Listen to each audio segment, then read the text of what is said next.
Welcome to another episode of Full Circle with me, Onyx. And today I want to talk more about psychic self-defense, magical self-defense, subconscious interactions. Okay, so we live in a society that is falling apart, you know, and things are being exposed. The exposure is everything not talked about, everything swept under the rug, marginalized, discounted, and disrespected. So that includes magic and magical warfare. And this comes down to intention and energy.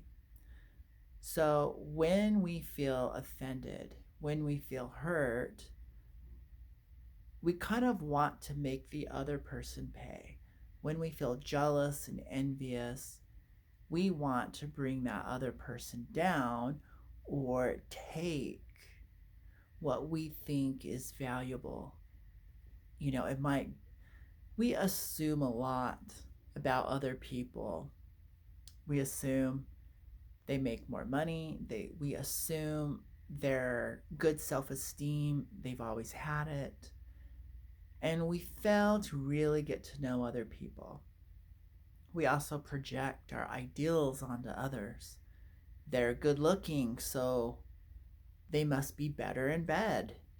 They're good looking, so they must have it easier in life. You know, more opportunity, more partners, more. And that's not exactly true.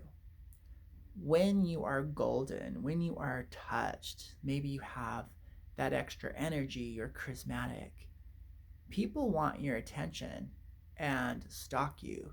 People see that you have more and try to take it. So the grass isn't greener on the other side. We need to honor the fact we have this thing called an ego. And that ego actually belongs to the matrix. The ego is possessive. The ego is obsessive. The ego deep down inside knows it's not real or valuable. So it attaches to low self-esteem, anxiety, fear. It attaches to negative ideas and concepts, and then forces us to overdo. A good example is if you buy into the idea that you're not pretty enough, it might force you to undergo cosmetic surgery, only to find out years later you liked your original face. There was nothing wrong with you, you know? So there's a huge assumption going on, and we need to challenge it. And this is how we kind of like keep our ego in check. We kind of can't get rid of it. It's ruling the world right now on a collective level. The light and the dark side of the ego is running the show. And our true self, we kind of get talked into shoving it into a little box. The word I can't becomes a whole belief system for you. The world of limitations and lack, you know.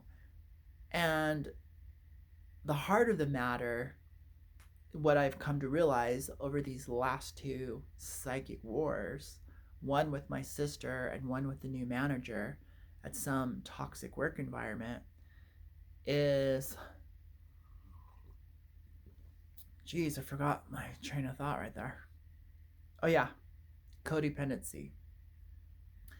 You can't feel put out. You can't feel like others aren't pulling their weight, and they're like, unless you can't have a problem with the world and other people unless you're codependent on them. So, the takeaway, the painful lesson learned, is ego is codependent on others. It's totally codependent on beliefs and ideas of superiority, entitlement, you know, to make up for the lack. So you can catch yourself and you can catch others. And we notice catching others in their ego and different levels of toxicity as red flags. You know, selfishness, that's a characteristic of the ego. Needy, ego. Codependent, ego. Survival mode, ego. So humanity is on, you could say, could be just individually or it could be collectively. We are at an opportunity to shed some of that ego, look at it, see what no longer serves us, you know, and become a better version of ourselves. So, in order to undergo a psychic or magical attack, in order to feel, you know, there has to be a connection, an emotional connection. I hate this person, or I'm afraid of this person, or I would really like to get to know this person. I want what they have. So things get morbid, things get twisted when we start fantasizing, entertaining ideas of their specialness. The flip sided specialness looks like enemy.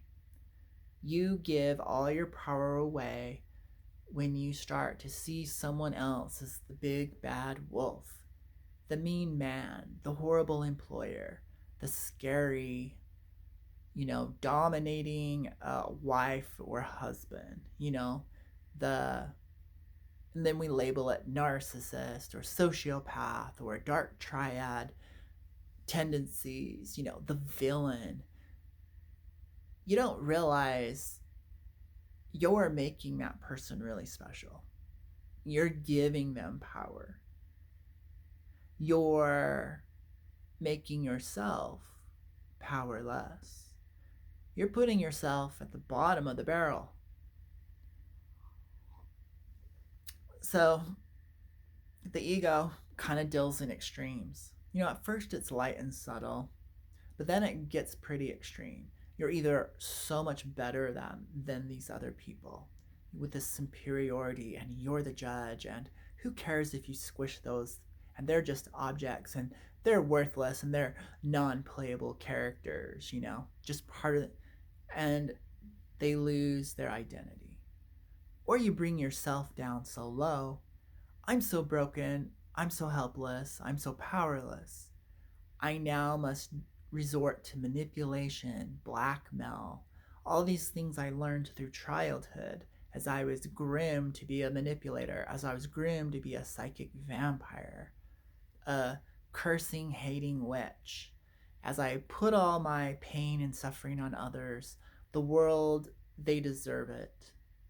And so you're slinging your injuries onto others. You're slinging your grandiosity on others, your superiority. Let's bring this back to reality.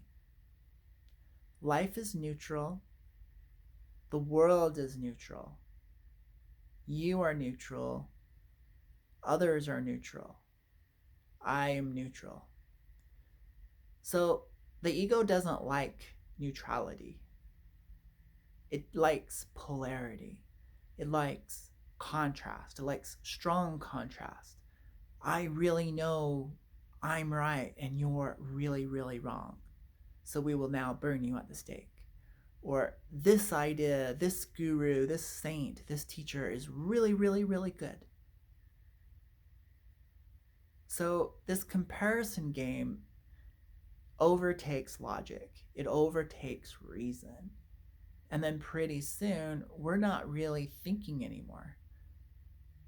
We are possessed, and we totally subscribe to these ideas of righteousness and wrongness, defend, attack. Things get very black and white, they get very blunt. And then what are we going to do but respond? In haphazardous ways. I was really frightened. I needed to stand up for myself. So, fight, flight, freeze mode kicks in. I had a panic attack. I saw the interviewer, I saw that business as life and death and super important. No, bring it down. Remember, we're all human. We all make mistakes. Nobody's perfect. Quit assuming, quit giving him that power. So, the answers, where do they lie? They lie in you, and they lie in your history. Inner child wounding and the needs you didn't get growing up. So basic. You don't need years of therapy. You just need a little self-reflection. The roots, how does the ego overtake us? Well, the world is the ego.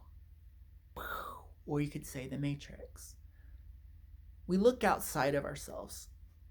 So when you're a baby, you're completely dependent for food, water, shelter to survive. This is root chakra stuff. Completely dependent on your caregivers, on your environment. Our environment, unfortunately, has been hijacked. It's been hijacked for who knows how many millennia, how many years, how many lifetimes. You could go into conspiracy theories. Is humanity, have they been imprisoned? We don't know. And we don't need to go so far and so deep down the rabbit hole. We can address what we can now with the resources we can now. And that is, let's just acknowledge you have a hunger, you have a need. And unfortunately, the reason why you have it is because basic needs weren't met. You didn't get the supportive, wise, loving, caring, nurturing, providing shelter that a mother and a father can provide. That a tribe, your city, your nation, your country, your earth isn't really valuing children very much.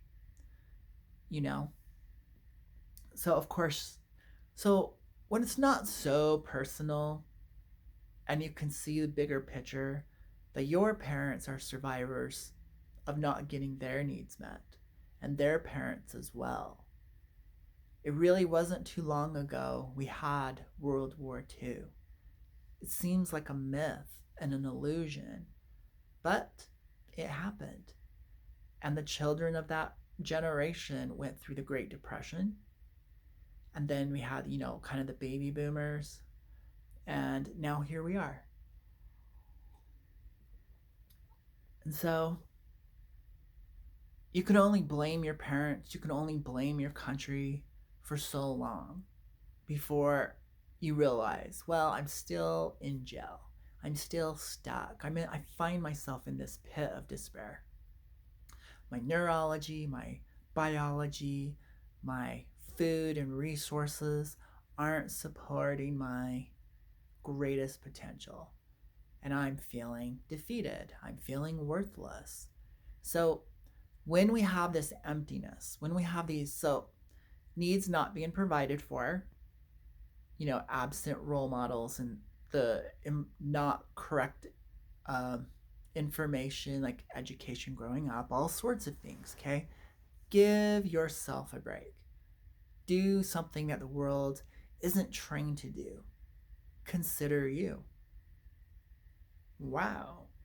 Self-love, self-worth, put it in practice. Okay, so We didn't get our needs met. Let's see. And then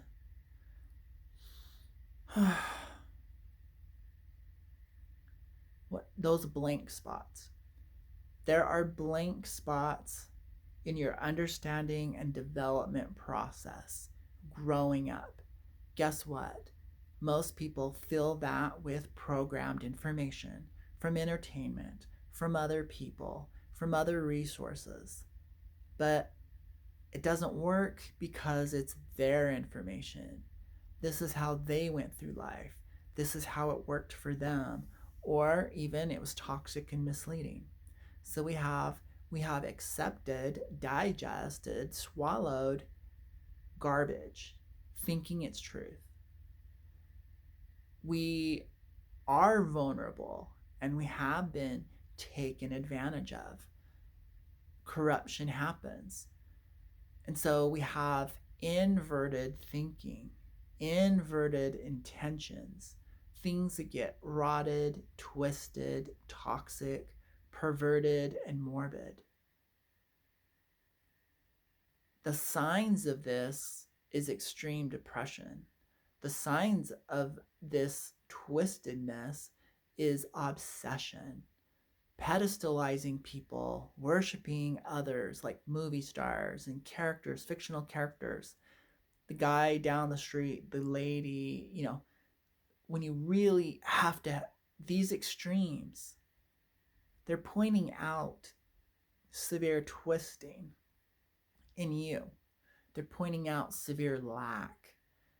And unfortunately, your ego, your shadow, your toxicity kind of possesses you. And we do things that feel good in the moment, but then hold us back later. We lash out at that person thinking they're so wrong and they're so bad. And then we have to end up apologizing. And then we lost a friendship. We ignore. So the other part of it is we really ignore. Well, I just said those really mean things. I ignore the negative energy that I slung at that person and hurt them. The curse, the magical warfare, the psychic attack. We discount, well, I'm not powerful, I'm weak. I'm the victim here. So, of course, I wanted to harm you. Well, that's kind of the illusion, that's the twist. You are powerful. You've always been powerful. Just because you choose not to believe it doesn't mean that's true. And so you have now harmed someone else with the energy behind your intention, the energy behind your words, the energy behind your emotions. You're hurting others while you have it twisted in your head that you're innocent. Well, I didn't physically do it. It can't be exposed on the 3D level. No one can see me do it. I'm doing it behind closed doors. I'm doing it under my breath. I'm doing it in my mind. You're doing it, and they're feeling it. So why do you think that person got sick the next week? Why do you think they quit the job? Why do you think you can't maintain friends? Well, I'm just misunderstanding. We have excuses. Our ego works really hard to disguise, to hide, to mask, to make us forget when we're about to expose our own darkness. So this is what embracing your shadow is. We all have a right hand, we all have a left hand. We all have light, we all have dark. But when you feel like you need to be so good in order to be right, we lose balance, okay? We lose neutrality. But then we also lose the ability to see other people's darkness, or we lose the ability to see other people's light. So when you're in hater mode, you've objectified them. They're now a target. They're now just an object. you've discounted them as much as you discount yourself. You've made them so worthless. You're so worthless. This is the mirroring. When you feel so worthless, you feel, or low, you feel entitled to cut people down, chop them up into bits, bring them down to your level. But it's twisted because you think you're empowering yourself, standing up for your rights. You're hurting other people. You're blind. You've subscribed to ideas that weren't exactly your own. You harmed someone else and you stayed stuck. Now for another cycle of shame, blame, guilt, or hiding, defending, escaping, building more negative energy, feeling more depressed later, having physical illnesses. So you're playing a game, an energy game, but it's like on a balancing scale. Cause and effect, there's a total. It's not some God punishing you. It's your body's response for generating negative energy, for consuming negative thoughts, for staying in negative feelings. Well, that manifests as illness. So that's how you keep yourself down and stuck in the matrix.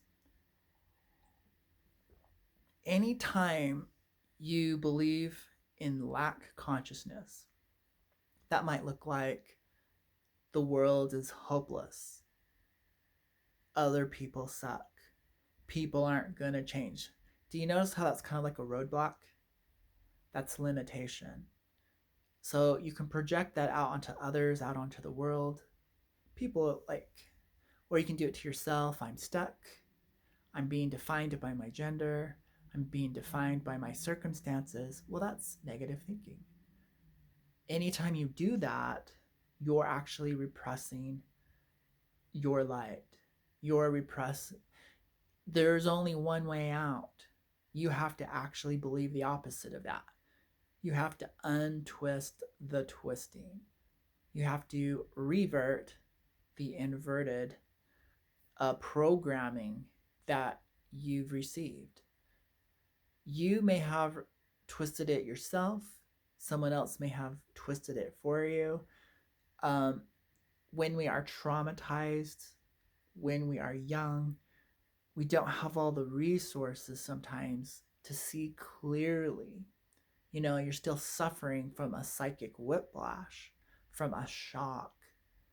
You're looking at the world through distorted lens, but you've had it on so long, you think, well, that's how the world is. That's how it's become. You're looking at yourself with distorted lenses, and you think that's who you are. So through habit, through diet, through substance use, you're maintaining a pair of glasses that give you a distorted perspective. You have to be willing to question it. You know, you're stuck like in a hologram, a holographic maze, an artificial mind thinking it's your mind. You've been in it so long. Humanity has been in it so long. You literally think that's how life is. You think the sky is blue. You think you're on a round planet. You think you're in a solar system. We don't even question it. So, not even being right or wrong, if you're just willing to question things, turn them over.